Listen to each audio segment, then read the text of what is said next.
If you watched the financial news earlier this week, you probably saw a lot of headlines freaking out over Alphabet's capital raise. They initially announced an $80 billion equity deal, but they wound up upsizing it to $85 billion because of crazy high demand.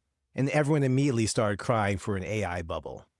Now let's move forward to today. Google is already trading back right above the offering price, sitting around $368 a share. And the big catalyst driving that rebound this morning is the massive new multi-billion-dollar partnership with IBM. They're launching a dedicated Google Cloud practice to scale Gemini's enterprise agents across thousands of companies. This IBM news is a perfect reality check for the market because it highlights exactly what the bears are missing about this capital raise. Google is not building a field of dreams and just hoping enterprise demand shows up later down the road. They are working off of a contracted cloud backlog of over $462 billion.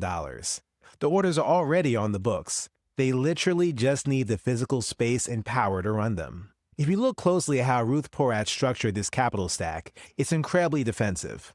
A big chunk of this is built on mandatory convertible preferred shares.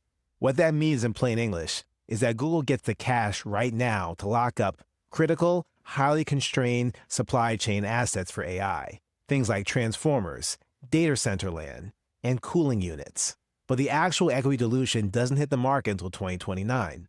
By then, these new data centers will be fully online and throwing off massive free cash flow to offset the dilution. This is why guys like Greg Abel over at Berkshire Hathaway didn't hesitate to commit $10 billion to the deal. They view this build-out as a utility-grade infrastructure play.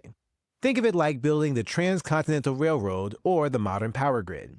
Let's talk about valuation for a second. At $368 a share, Google is trading at about 26 times 2027 GAAP EPS and 22 times 2028. Now, is that a full multiple? Yeah, absolutely. But is it expensive? Not at all, especially not when you consider the sheer scale of the fundamental runway they're securing here. While the rest of the street is sweating lagging indicators and headline sticker shock, Google is weaponizing its balance sheet from a position of total strength. If you want to skip the retail panic and dig into the corporate finance mechanics like this, join over 1,300 investors subscribing to the newsletter. Head over to accruedint.com and read my full, updated breakdown right now.